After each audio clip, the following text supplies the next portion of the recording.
So, as we have completed the slave dynasty, now we will discuss the second dynasty of the Delhi Sultanate, that is the Khilji dynasty. So, the Khilji was a Muslim dynasty of Turkish origin who ruled large parts of South Asia between 1290 to 1320 AD. So, Khilji dynasty was also a Muslim dynasty like the slave dynasty, and it is also from the Turkish origin. So, the period in which the Khilji dynasty was ruling was from 1290 AD to 1320 AD. So 1290 AD से लेकर 1320 AD तक Khilji dynasty की period चलती है और ये भी एक मुस्लिम डायनेस्टी होती है टर्किश ओरिजिन की. It was founded by Jalaluddin Firuz Khilji and became the second dynasty to rule the Delhi Sultanate of India. So, this dynasty, the Khilji dynasty, was founded by whom? The Jalaluddin Firuz Khilji. Jalaluddin Firuz Khilji was the founder of the Khilji dynasty, and after the slave dynasty, it became the second dynasty to rule in the Delhi Sultanate. Coming to the next slide. So, the first one is Jalaluddin Firuz Khilji, that is from 1290 to 1296 AD. He came in power in AD 1290 at the age of 70 years. So, Jalaluddin Firuz Khilji was the founder of Khilji dynasty and he came into power in AD 1290 at the age of 70 years. When he was 70 years old, तब वो rule करने आते हैं कब? इन AD 1290 और 1296 तक वो rule continue करते हैं. He was the founder of Khilji dynasty. He was a kind-hearted and a generous ruler. So वो बहुत एक दयालु और बहुत ही काबिल रूलर होते हैं. He followed lenient policy toward Mongols and married one of his daughters to Ulugh Khan, a Mongol leader. So उन्होंने जब उनके टाइम पे मंगोल इन्वेजन होता है तब वो क्या करते हैं, एक बहुत ही फ्लैक्सिबल पॉलिसी फॉलो करते हैं विथ मंगोल्स और अपनी एक बेटी की शादी भी करवाते हैं किनसे? मंगोल के एक लीडर से जिनका नाम होता है Ulugh Khan. So basically, Jalaluddin Khilji ascended the throne in AD 1290 when he was 70 years old and ruled till AD 1296. And his original name was Malik Firoz. So basically, before ruling, he was known as Malik Firoz, and after that, when he ascended the throne, he came to known as Jalaluddin Firuz Khilji. He was the first sultan of the Khilji dynasty and also the founder of the Khilji dynasty. तो वो क्या होते हैं? Delhi Khilji dynasty के पहले सुल्तान होते हैं और वो फाउंडर होते हैं खिलजी डायनेस्टी के. He was a kind-hearted ruler and forgave the rebellious nobles which led the lawlessness and revolts in the sultanate. तो क्या करते हैं वो? अपने रिबेलियंस जो उनके अगेंस्ट होते हैं उनको उनके साथ स्ट्रिक्ट बिहेवियर नहीं रखते, वो बहुत ही लूज रहते हैं, वो बहुत ही लीनियंट रहते हैं टुवर्ड देम. और वो जिसकी वजह से क्या होता है, जो उनके सल्तनत में होता है वो लॉ मेंटेन नहीं हो पाता है. He also followed flexible policy when Mongol invaded during his rule, and he managed to arrange a peace treaty with an invading Mongol in 1292. So when the Mongol invaded in India in 1292, what happened? He managed to arrange a peace treaty. उन्होंने एक बहुत ही flexible और बहुत ही lenient policy बनाई किसके साथ? Mongol people के साथ एक फ्रेंडशिप ट्रीटी बिल्ड करने के लिए. So after that, to continue that peace treaty, further he married one of his daughter to a Mongol leader named Ulugh Khan. So what happen? तो वो जो पीस ट्रीटी बनाते हैं किनके लिए? मंगोल पीपल के लिए, ताकि वॉर ना हो. तो उसके लिए वो कंटिन्यू रहे उनके बाद भी. तो उन्होंने अपनी एक बेटी की शादी करवाई मंगोल के लीडर से, क्योंकि एक रिलेशनशिप बिल्ड हो जाता है तो फिर वो अटैक नहीं करेंगे. That he thought. Ulugh then embraced Islam and settled in Delhi. After that जो उलुग खान होते हैं, जो मंगोल के लीडर होते हैं, वो दिल्ली में शिफ्ट कर जाते हैं. He and his follower came to be known as new Muslims and he was murdered by his nephew Alauddin Khilji. So nephew Alauddin murdered him and ascended the throne. Coming to the next slide, Alauddin Khilji from 1296 AD to 1287 AD. Sorry, I think it's 16 AD. He is considered as one of the greatest Sultan of Delhi, and he murdered his uncle and ascended his throne and later married one of his daughter. तो जैसा कि मैंने बताया in the last topic in the Jalaluddin part कि उनके नेफ्यू उनका murder कर देते हैं और रूल में आते हैं। तो बाद में उन्होंने क्या किया, उनकी एक बेटी से शादी भी की। He was a brilliant general and a diplomatic ruler. He called himself second Alexander, that is Sikandar सानी। उन्होंने अपने आप को सिकंदर सानी टाइटल दिया, जिसका मतलब होता है second Alexander. He was a brilliant strategist and an outstanding military commander who was known for his ruthlessness, and he repeatedly defeated the invading Mongols and called himself Sikandar-e-Sani. Okay, he extended his boundary of Delhi Sultanate. उन्होंने अपनी दिल्ली सल्तनत की boundary को बहुत ज़्यादा spread किया, अपने Khilji dynasty को बहुत ज़्यादा स्प्रेड किया। He followed the policy of defense from Mongol invasion. उन्होंने कौन सी पॉलिसी फॉलो की, मंगोल इन्वेजन के टाइम पे उनसे सीखी हुई डिफेंस पॉलिसी उन्होंने फॉलो की। द सल्तनत reach the new Heights under his leadership. तो जो खिलजी डायनेस्टी होती है उनके टाइम पे वो बहुत ज़्यादा ही हाइट पे पहुंचती है, बहुत ज़्यादा ही स्प्रेड भी होती है। So what happened during this rule? So in this slide we are going to know which topic we are going to cover in the what work have he done. Conquest in the north. The first one is the conquest in the north. After that, conquest in the Deccan. After that, Mongol invasion.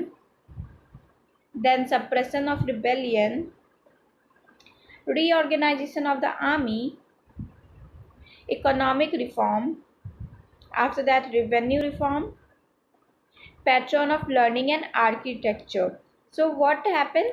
These are the topics which we are going to cover in the Alauddin Khilji part. These are the reforms he had done when he was ruling. तो हम लोग इनके बारे में पढ़ेंगे, इन सारे topics के बारे में पढ़ेंगे। So first one is conquest in the north. He started his campaign from Gujarat in AD 1299 and captured Gujarat and Malwa. So he started his military campaign from Gujarat and captured Gujarat and Malwa in AD 1299. After that, he gained control over the western seaports and bought a Hindu slave named Malik Kafur. He bought a Hindu slave, Malik Kafur, for 1,000 dinar, who later became prime minister of his kingdom. So he bought a Hindu slave named Malik Kafur and sent him to Delhi. उन्होंने एक Hindu slave को खरीदा with 1,000 dinar और उनका नाम क्या था, मलिक कफूर नाम था, और उनको वापस दिल्ली भेज दिया। दिल्ली भेजने के बाद वो बाद में काम करने के बाद अलाउद्दीन खिलजी के प्राइम मिनिस्टर बनते हैं। He then proceeded to Rajasthan and captured the fort of Ranthambore, Chittor, then to Malwa and captured Ujjain, Mandu, Dhar and Chanderi. So Alauddin then moved toward Rajasthan, where he captured the fort of Ranthambore in AD 1301 and Chittor in AD 1303. He then sent his army to Malwa and occupied Ujjain, Mandu, Dhar and Chanderi. तो वो क्या करते हैं, वो सबसे पहले गुजरात में capture करने के बाद वो राजस्थान के साइड प्रोसीड करते हैं और वहाँ पे उन्होंने क्या किया, रणथंभौर का फोर्ट को कैप्चर किया इन AD 1301 में, और उसके बाद चित्तौड़ कैप्चर किया कब, AD 1303 में। उसके बाद उन्होंने अपने आर्मी को कहाँ भेजा, मलवा के साइड भेजा, और वहाँ उज्जैन, मांडू, धड़ एंड चंदेरी ये सारी जगहों पे कैप्चर किया। And in Rajasthan, the Rajput rulers were resistant and it was not easy for him to capture those provinces. तो क्या होता है, जब वो राजस्थान में प्रोसीड कर रहे होते हैं उस टाइम पे राजपूत रूलर जो होते हैं बहुत ही स्ट्रिक्टली इस चीज़ को फेस करते हैं, तो उनके लिए ईजी नहीं होता, अलाउद्दीन खिलजी के लिए ईजी नहीं होता क्या करना, जो राजपूत रूलर्स थे उनको डिफेंड करना और ये सारे पार्ट्स को राजस्थान के कैप्चर करना। और उस टाइम क्या हो रहा था, the Rajput women performed jauhar, a custom in which so basically jauhar is a custom in Rajasthan in which wives of the Rajput chiefs who died in the war burned themselves to death. तो क्या होता है, अगर किसी एक राजा की डेथ हो जाती है किसी किंगडम की, तो उनकी जो वाइफ होती है या फिर उनकी जो चीफ जो मेन जो फोर्ट्स में रहती हैं, तो वो सारी लेडीज़ क्या करती हैं, परफॉर्म करती है जौहर, जिसमें कि उनको अपने आप को आग में जलाना होता है। वो जिंदा अपने आप को आग में लेकर जाती हैं और वहाँ जलकर उन जब तक उनकी डेथ नहीं हो जाती है तब तक उसके अंदर ही रहती हैं। So jauhar was performing by the Rajput women. He captured the northern India by AD 1300.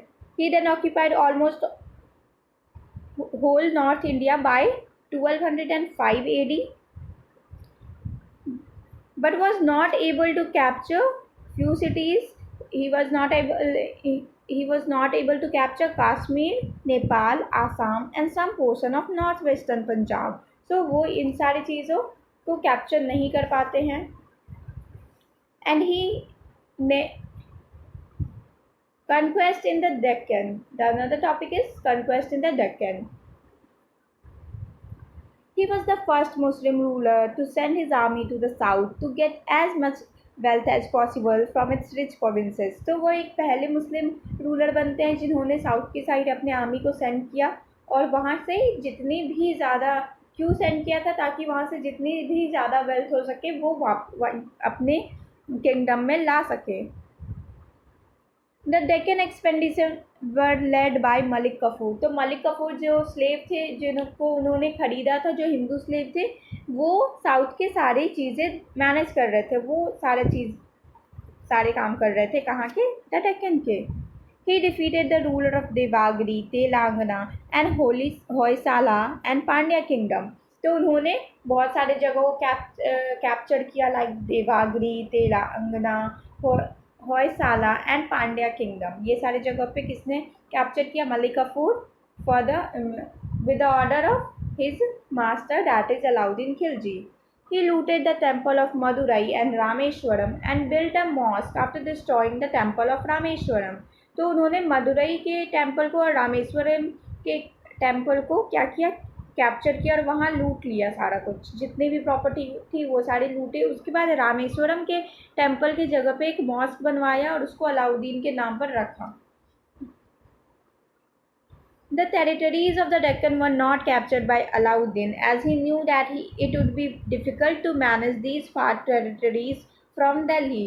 तो जो साउथ की टेरिटरीज थी वो कैप्चर करने में वो सक्षम नहीं होते हैं। क्यों? क्योंकि उनको पता होता है कि दिल्ली से वो इतना सब कुछ, इतनी दूर की चीज़ें मैनेज नहीं कर पाएंगे, तो वो इसको लेट इट भी कर देते हैं। He considered the Deccan as a milk cow. So, what is the meaning of milk cow? A source of easy profit. तो उन्होंने क्या बोला कि साउथ की प्रोविंसेस जो है वो एक सोर्स है इजी प्रॉफिट की। The next one is Mongol invasion. The rule of Alauddin was marked by a series of Mongol invasions that started as early as he ascended the throne and continued till AD 1327. तो क्या होता है कि जब अलाउद्दीन का time होता है उस टाइम से ही उन्होंने मंगोल इन्वेजन फेस करना स्टार्ट किया था। कब तक फेस किया? AD 1327 तक। So he took few measures to keep check on the Mongols. तो उन्होंने बहुत सारे मेजर्स अपनाए थे मंगोल्स को चेक करने के लिए। तो जो मेजर्स थे वो क्या क्या हैं? The first one is the old forts of the Punjab, Multan and Sindh were repaired. तो जो old forts थे, जो पुराने forts थे, वो रिपेयर करवाए गए।